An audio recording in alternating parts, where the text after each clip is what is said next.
everyone, welcome back to another slow fashion video. I hope you're all well, hope you're having a wonderful week. Today I'm sharing 5 tips to help build sustainable shopping habits that will actually last, that you will continue to do.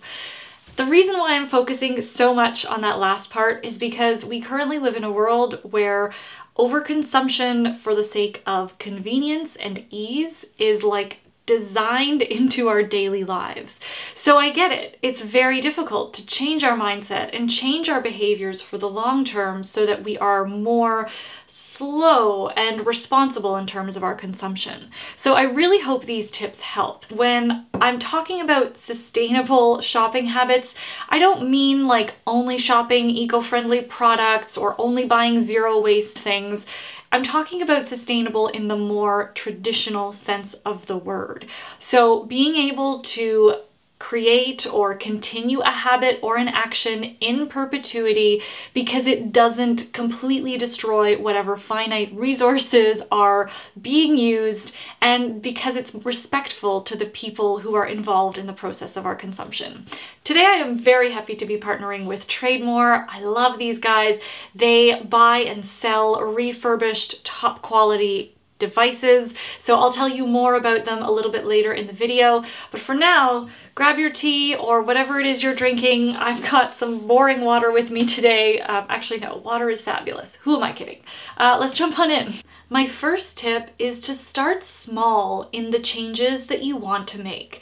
Like my friend Yvonne over at Taste and Tipple, a wonderful cocktail and food blogger, says, it's about participation, not perfection. Small, achievable goals are so much more effective at creating change than giant plans. In fact, research shows that of all forms of human motivation, progress is the biggest driver for change. So even if it's small progress, chances are greater that you're going to want to repeat that activity again and again until it becomes a regular habit and doesn't seem that difficult. So if you want to reduce your shopping and become a more conscious consumer, set smaller, achievable goals for yourself, like, for example, maybe a no-buy for a month.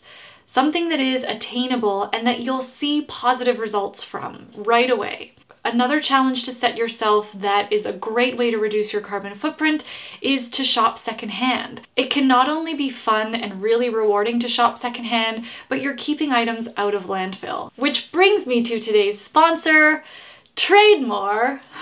Yay! If you've been watching for a while, you know I am a huge advocate for using what we already have and what has already been produced. And this goes for technology as well. Trademore buys and sells premium, pre-owned devices. Things like a smartphone that is still a very recent model, but you just got an upgrade for. Things like smartwatches and tablets too. They choose the best of the best, and they look at specs such as battery life, cosmetics, functionality, and every device goes through a 30-point inspection test. So many of us have perfectly usable tech lying around. So buying premium pre-owned technology is a great sustainable shopping habit to get into. I've never used Trademore as it's only available in the US and I'm over here in Canada. I know a lot of you are in the US, so it's really something that I wanted to share. I have a discount code for you which will get you 10% off your Trademore purchase. I'll leave it here on the screen. It's Alyssa, and I'll also leave it in the description box below. My next tip revolves around building a routine and identifying your triggers. Look, willpower only gets us so far, right? If you've ever been in a store during a period where you told yourself you wouldn't shop anymore, or if you just caught yourself browsing online, it's the end of a long day, maybe you just don't have the mental energy to say no to that shiny new thing. If you have a look at your daily routine, identify if there are any triggers where you often find yourself shopping. If you're finding yourself back in the office and taking a route home that always passes by your favorite boutique or it goes through a shopping mall, perhaps change your route or switch up your routine a little bit so that there isn't an opportunity for that shopping experience. Alternatively, if taking a different route is gonna make you spend like 8 hours walking home or something absolutely ridiculous, then switch up the trigger. For example, replace the trigger of walking by your favorite boutique with a different action. So instead, when you see that boutique, make it a point of that's the moment where you call up a friend and you chat with them on the rest of your way home. Or maybe that's the trigger to play your favorite podcast and listen to that while you're walking on your way home.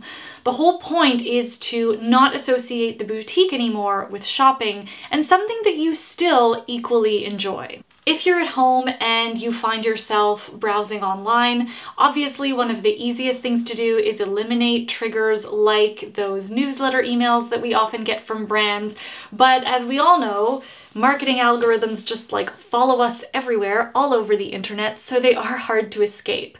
Perhaps instead, when you see that marketing ad pop up for a piece or something that you were looking at, maybe take that as the opportunity to do a little like water break or get up and like, I don't know, do a couple of like mental mind activities or something if you are working from home and you can't, step away too much from those triggers. You're probably so tired of me telling you to shop with a list. But in case you're new here, or in case you needed a little reminder of how awesome it is, here it is again. Shop with a list. It's like going to the grocery store. How many times have you gone into the grocery store and come out with like 8,000 cucumbers when you already had 2 at home? I've done it often, except it's never that many cucumbers. It's always these cute little like new novelty sparkling water because someone out there has made it so that aluminum cans have become super appealing. Anyway, the point is, a list helps you stay focused. It's the same thing from within your closet. However, in order to build a list that is realistic and that actually fills needs and true gaps in your closet, you have to do a little bit of an assessment first. I have a video all about how to do a closet audit so that you build a true and realistic list. I'll leave it up here for you. But also, the regular practice of shopping your closet can also help you build a comprehensive list that has items you actually need and that will stretch your wardrobe. The reason is shopping your closet helps you keep this running inventory, and it also develops a wonderful appreciation for what you already have. If shopping your closet is a new concept for you, I have a live workshop that's really interactive. We chat back and forth with the audience. I have live guests whose closets we shop. Let's move on. Something I learned when I changed the way I shop for my clothes is that being a conscious consumer with a sustainable mindset requires planning. And I know not all of us have a lot of time to plan, but even if you're able to take a couple of minutes, taking the time to plan allows us a moment to truly assess our needs and figure out whether it is we actually need something or not. It also gives us the time to research what it is that we actually need, whether it's in alignment with our budget, but most importantly, whether it aligns with our values and our beliefs. It gives us time to actually save up for the item that we want to purchase. At the risk of sounding like Oprah, the next tip is to find your why and include it in your pre-purchase checklist. What is a pre-purchase checklist, you ask? Well, I have a video all about it. I will leave it up here in the corner for you. This checklist is really a series of questions that you can ask yourself to give yourself pause before making a purchase. It is a little mental gatekeeper, whether this purchase aligns with your reason to wanting to become a more conscious consumer. The beauty of this is that it looks different for everyone, but this is still a wonderful tactic that everyone can use to reduce their consumption. That is what I have for you today. Thank you so much for watching. Give this video a thumbs up if you liked it. Don't forget to hit subscribe. A huge thank you to Trademore for sponsoring today's video. Don't forget I have that 10% off with the discount code Alyssa. I'll leave it in the description box below. Tell me what your best sustainable shopping habit tip is. Leave that in the comments. I love learning from you. I hope you have a wonderful rest of your week. Thank you so much for watching and have a wonderful rest of your day. Ciao!